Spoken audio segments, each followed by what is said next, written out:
Hello everyone! So welcome to the video where I'm going to show you around the back garden deck for the month of June and give you a little tour of everything that I have growing back here. Now, I love both of my gardens, but I do feel like I am very excited this year for this deck garden because I've had random pots here that was kind of overflow from my front deck in the past years, but this is the first year where this is now a garden, like a full garden, and I'm really happy.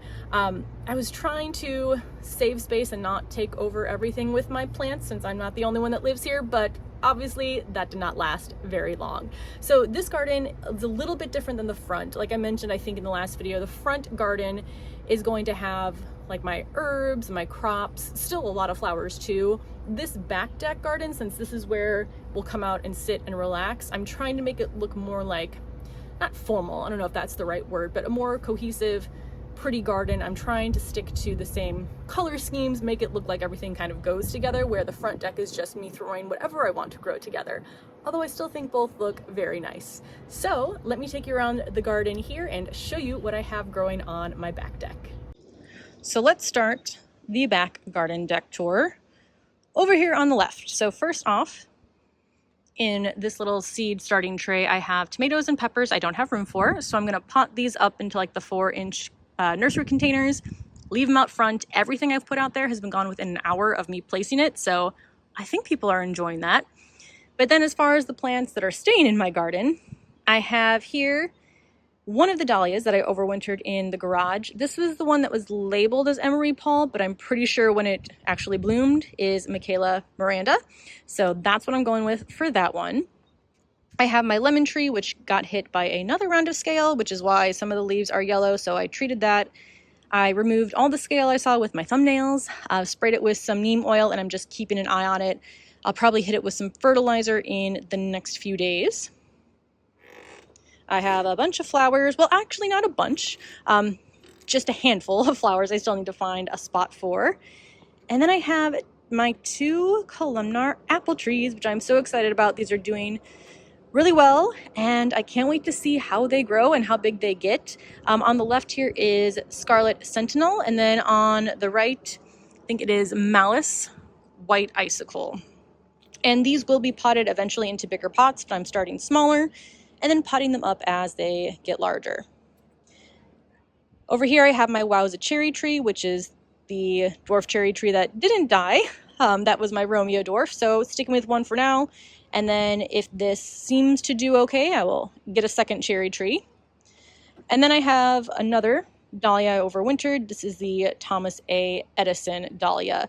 The beige grow bags are both 7-gallon. That seems to really work well for my dahlias, so that's what I stick with. And I am doing something a little bit different. I'm using these short, I think I use them for my pepper plants also, but these short cages here to support my dahlias. So that's what's going along that side of the deck.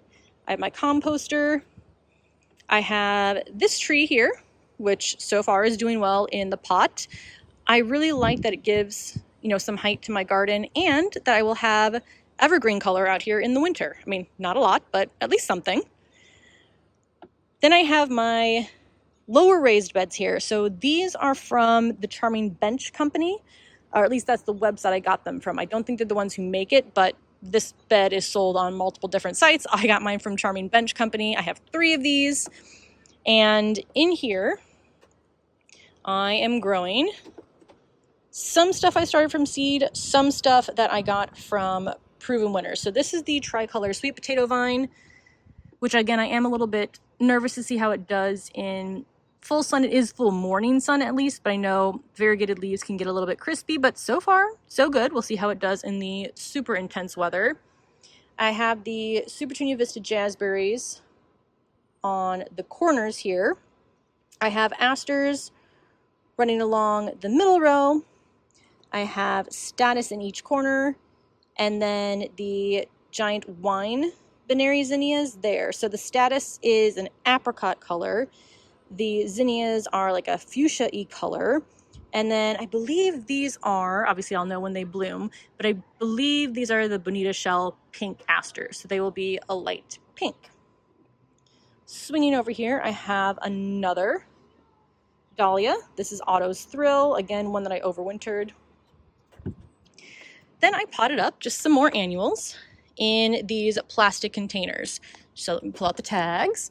We'll see if by the end of this growing season I know all of the names off the top of my head. But I again have the Superbena Sparkling Rosé, not blooming yet. Superbena Pink Cashmere, also not blooming yet. Supertunia Mini Vista Sweet Sangria. And then I don't have the Nemesia tag in here, but I have another one of the Nemesias. I wonder where I put that. Oh well, apparently I am failing already at my goal of keeping all of the tags together. So this pot here is the exact same as that pot here. And then these two pots are the same. So in here, I have the Supertunia Mini Vista Sweet Sangria in front. I have 3 zinnias in the back. Now, because I forget to label the ones that I started from seed, they're both of the Queen Lime varieties of zinnias. One is just the regular Queen Lime, one is Queen Lime Red. We'll see which one is which when they bloom. Behind here, again, I'm doing a similar layout to the bed on the end, but just slightly different coloring. So I have the Supertunia Vista Fuchsia on the corners, the same tricolor sweet potato vine. I have the asters here, which are the Lady Coral Lavender. I have the same binary, nope, I'm wrong. I have my Cosmos here, which is the Cupcake Blush Cosmos, and then I have the Apricot Status, again, on the corners. This is the same pot I just showed you on the other side. This is also the Otto's Thrill Dahlia. And then this bed here is the exact same as that bed there. Coming over in this corner, so I just got this white pot, put it on one of my little caddies with wheels. I just got this like maybe earlier this month. So it's the same exact pot as what I have over there, but I didn't necessarily want another tall evergreen because the sun comes from this direction, so it would shade this bed. So I went with a hydrangea. Again, my hydrangeas died, so I'm trying some new ones, but this is the Tough Stuff Aha. So I was going to go with a panicle hydrangea because someone recommended here that that would survive the winters better, but this one is not. It's one of the mountain leaf hydrangeas. Is that what it's called? I need to work on my hydrangea naming skills, but I was reading about it, and these also survive winter better, and because they bloom a little bit later, they can handle the ups and downs, and they won't necessarily get destroyed from like high increases in temperature and then drops in temperature during the spring. So I'm hoping this one works out. They did have a mini version. The mini version I think was between 1 to 2 feet. This one is around 3 feet, which I think for an 18-inch pot would look better in here. I think if I'd gone with the mini Tough Stuff, it would be too small. And then along here is my shade border, which is not planted yet. I need to do it. This I started some of these myself from bulbs, but I'm always afraid that I'm going to kill the stuff I start from bulbs, especially when they take a while to sprout, and I think I've killed them. But this is the Vava Violet. So I just got some more as backup. Forgot I have this little tree here that I got from Home Depot over winter, which I think is going to go in there. I don't know yet. We'll see. Then I have my tiny quickfire hydrangeas, which again I think are going to go there. I have empty pots. And then coming along here, I have another perennial, and I'm excited to see how this does. I love the leaves on it. It was a little bit in a sad state when I got it in the mail, but this is called the Peppermint Patty Burgenia, and I think those flowers are really pretty. I'm pretty sure it's going to put up little stalks, so I'm going to see how that does in here. But it's unlike anything I've ever grown before, so I'm excited for that. Here is another one of the hydrangeas I replaced. This one is wee bit grumpy. I think this is it 1.5 to 2 feet tall and wide, so that one will be smaller. Then back here I have another morning glory, and I did something I probably shouldn't do, and I put in an aster here that I didn't have room for, which, I mean, it needs more room than is in there, but I always do that. I feel bad not planting something when I have it, so I don't know. We'll see how it does, but I don't think there's enough room for that one in there. Then over here I have another new for 2024. This is the Campfire Marshmallow Bidens. I think they're really pretty. They just look like little cute daisies to me. I have another perennial, which looks a little small for this pot, but we'll see how it does. This is the Rock and Grow, drop the tag as I'm trying to read it and clean it off. The Rock and Grow Midnight Velvet Sedum. This is really cool looking. I'll show you more in here, but you can see how it's like a purpley maroony color. I think that would look really pretty in this section of my garden, especially in a white container. I don't know if I'm going to keep all of these perennials in containers in my garden or potentially plant them down in the parkway. We'll see, but for at least for this year, they're going to be going into my garden. I have my other window box here, or flower box, with my morning glory, and again, more plants that I don't have room for in here, another aster, and then a zinnia that I don't know the variety because I got it from a friend. It's also the same as this zinnia, but one bloomed and it was a very, very pale pink, so it was really pretty. In here, I have 3 feverfew that I also got from a friend, planted too close together, but that is the theme of my garden. Coming over here, so I have that one zinnia in the pot. Then, where are my little tags? I have the Lavender Dreams Cleome, which I did Google and it said Cleome, not Cleome, so that's what I'm going with. And then the Super Bells Double Amber. And I think I'm gonna really like that color combination of like a light pink, light lavender, and then like an apricot-y color there. I have an empty pot, which means I have room for a plant. I think it's gonna be a rose, don't hold me to that. And right around the seeding area, I have 2 gray pots, which are planted up the exact same. I have another perennial in a pot there, and all of my caladiums. So first, in these gray pots, I have, this is one of the Easy Wave Petunias Silver. It's so pretty, and again, has been blooming ever since I got it. Apologies for any dirt you see on my hands, but I am a gardener, so it's to be expected. I have the, what is this, double kitten, where's the tag for this one? It's the Super Bells Double Smitten Pink. I would have sworn the word kitten was in there, but it's not, just double smitten pink. And these blooms are really beautiful too.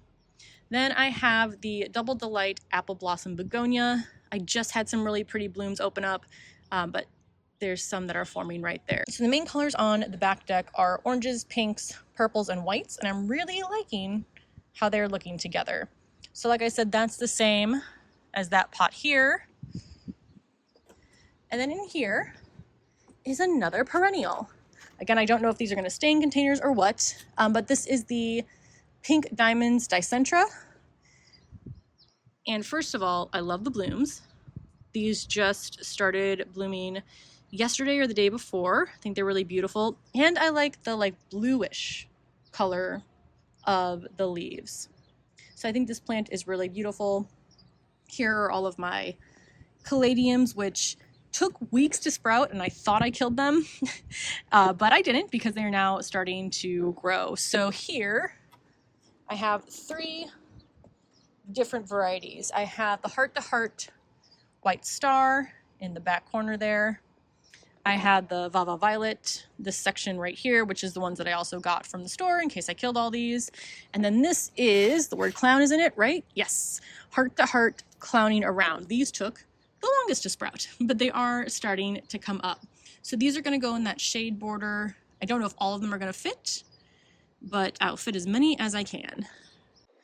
And then last, and something I'm very excited about, are these rectangular, I don't know if they're meant to be window boxes, probably, but these rectangular containers. I have 2 of the Super Petunia Vista bubblegum in them. Now, will it bother me that they don't match? Yes, but every garden center I've been to doesn't have matching of the same size. Like this one came in small, medium, large. I wanted multiple smalls, but it was only one set small, medium, large, so I got the small. Then I went to another garden center and was looking for a gray container. The gray container I found was $400, same size as this white one. This one was $60. I went with the white one. So now I'm hoping if I just find another white container, same size relatively, and put it over there, it'll look more balanced. But I'm excited to have basically giant bushes full of Super Petunia Vista bubblegum on top of this little railing. Now, I always get terrified when I would see containers on railings. My other neighbors on the other side have some. I've seen them walking around, but as long as the containers are heavy enough, you'll be fine. Now, maybe if we're going to get like a severe windstorm that knocks over trees, I'll come up and put these down on the ground. But I mean, they are like relatively heavy. Like I can move it a little bit, but not a lot, especially with the soil in it too. But yeah, I'm excited for this. I've never really had something on the top of this railing, giving again some more vertical interest. So I can't wait to see how these do. And here is one last sweep of my back deck. Oh my gosh, I forgot my plum tree. Oh, it's one of my favorite things. I can't believe I forgot you. I am so sorry.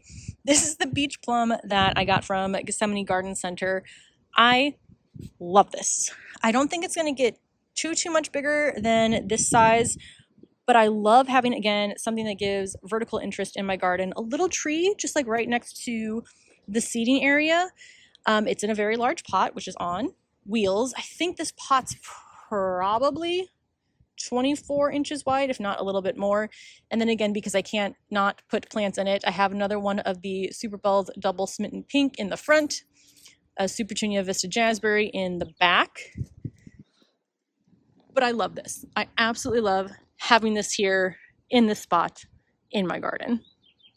So that is what my back deck looks like at the beginning of June. Since this is the first time that I'm really splitting up and even doing tours of my back garden deck, I don't have any videos that are the exact same as this one from previous years, but I will link down the two playlists that I have of my garden tours so far for this year and the garden tours from previous years, but that'll mostly be of the front deck.